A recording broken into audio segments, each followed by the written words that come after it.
Hi అండి, అందరూ ఎలాగున్నారు? బాగున్నారా? నేను చాలా చాలా బాగున్నాను. ఈ వంకాయ బజ్జీలండి. ఎప్పుడు మనం మిరపకాయ బజ్జీలు అయ్యే వేసుకుంటాం కదా, మనం బజ్జీలు చాలా ఇష్టంగా తింటాం. అందుకే నేను వంకాయ బజ్జీ వేస్తున్నానండి. ఇప్పుడు ఈ వంకాయల బజ్జీ ఎలా చేయాలో ప్రాసెస్లోకి వెళ్ళిపోతాం. వచ్చేయండి. ముందుగా వంకాయలు బాగా శుభ్రంగా కడుక్కొని మనం గుత్తి వంకాయకి ఎలా కట్ చేస్తామో అలాగా ముక్కలు అలా కట్ చేసుకోవాలండి. కట్ చేసుకున్నాక అది కొంచెం నూనెలో వేగాలి బాగా. సరే, నూనెలో బాగా వేగాక అలా తీసేసి పక్కన పెట్టుకోవాలి.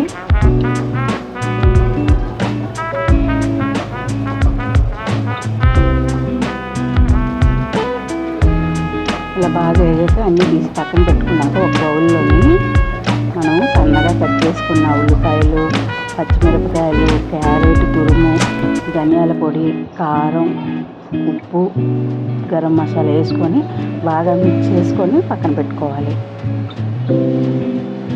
కొంచెం నిమ్మకాయ కూడా పిండుకోవాలి.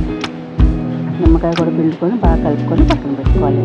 తర్వాత ఇంకా బౌల్లో అలాగే సన్నగా కట్ చేసుకున్న ఉల్లిపాయలు, పెరుగు, క్యారెట్, కొత్తిమీర, ఉప్పు వేసుకొని బాగా కలుపుకొని అది కూడా పక్కన పెట్టుకోవాలి. ఇప్పుడు మనం శనగపిండి కూడా ఒక 4-5 స్పూన్లు శనగపిండి, 2 స్పూన్లు బియ్యం పిండి, సాల్టు, కొద్దిగా కారం, తర్వాత వాముని ఇలా నలిపి వేయాలండి. వాము బాగా మనం కొంచెం గట్టిగా కాకుండా మరీ లూజ్గా కాకుండా మీడియం సైజులో కలుపుకోవాలి.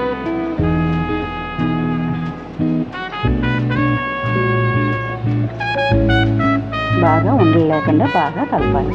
సరే, అలా కలిపాక మనం వంకాయలు వేపుకొని పెట్టుకున్నాక పక్కన అందులోని మనం ఉల్లిపాయ ముక్కలు కట్ చేసుకుని పెట్టుకున్నాక ఆ మిశ్రమాన్ని అందులో స్టఫ్ చేసుకోవాలి. వంకాయలన్నిటికీ ఇలా పెట్టుకోవాలి. గుత్తి వంకాయకి మనం మసాలా ఎలా పెడతామో అలాగా ఉల్లిపాయ ముక్కల్ని అలా పెట్టుకొని అన్నీ పక్కన పెట్టుకోవాలి.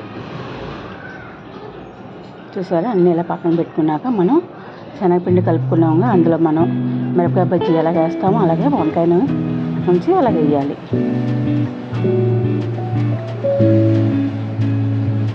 చూసారా, ఇలా వేసి బాగా వేపాలి. చూసారా, ఇలా బాగా వేగిపోయినాయి మొత్తం.